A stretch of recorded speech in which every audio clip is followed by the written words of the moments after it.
काल राज्यपालांनी एक वक्तव्य केलेलं आहे की अशा पद्धतीच्या घटना मराठी जर इथे राहिल्या तर गुंतवणूक। माझा राज्यपालांना प्रश्न आहे, उद्या अमराठी माणसांनी गुंतवणूक केली आणि त्याचा फायदा मराठी माणसाला नाही झाला तर ती गुंतवणूक काय चाटायची आहे?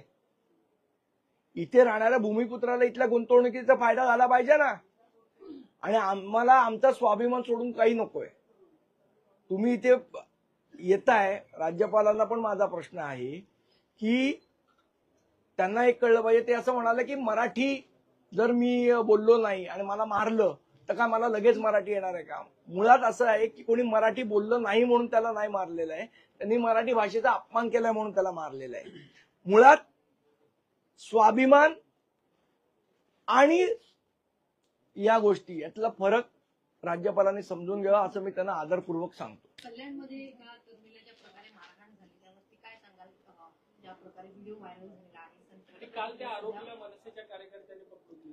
हो, मी बघितलं, आमच्याच महाराष्ट्र सैनिकांनी पकडलं, पण पोलीस तेही सांगत नाही, जागरूक नागरिक वगैरे म्हणायला लागले। म्हणजे हे ऍक्सेप्ट करायला काय प्रॉब्लेम होता पोलिसांना मला कळलं नाही। असो, पण महत्वाचा मुद्दा असा आहे, आता जे सो कॉल्ड नॅशनल चॅनल आहेत आणि त्यांच्या ज्या प्रतिनिधी आहेत, ज्या सगळीकडे सेलिब्रिटी म्हणून सध्या फिरतायत मराठी हिंदी वादावर, त्या आज कुठे आहेत आमच्या मराठी महिलेला मारल्यानंतर? आणि सो कॉल्ड भैया हिंदुत्ववादी नेते मराठी बोलणारे हे कुठे आहेत? आता ती मुलगी हिंदू नाही का? मग नितेश राणे का गप्प आहेत आज कोणाला वाटलं नाही की या गोष्टीवर काय बोलावं? फक्त मनसेनेच प्रतिक्रिया व्यक्त करायची का? बाकी कुठे आहेत दुबे, चौबे, सोबे?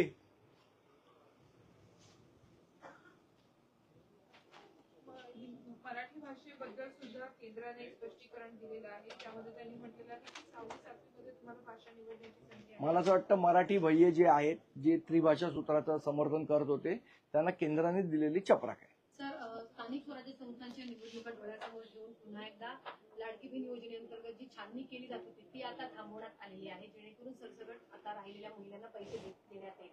पुन्हा एकदा निवडणुकीला बघून हे सगळं कुठेतरी केलं जातं। लाडकी बहीण या विषयावर आम्ही वेगळं एक भूमिका मांडू सगळा अभ्यास।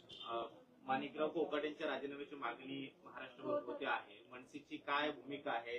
जर एखादे कृषी मंत्री अशा विधानभवनामध्ये सभागृहात रमी खेळतायत आणि आपली चूक मान्य करत नाहीयेत, मला असं वाटतं आता काही दिवसांनी मंत्रिमंडळात सुद्धा पत्ते खेळायला लागतील।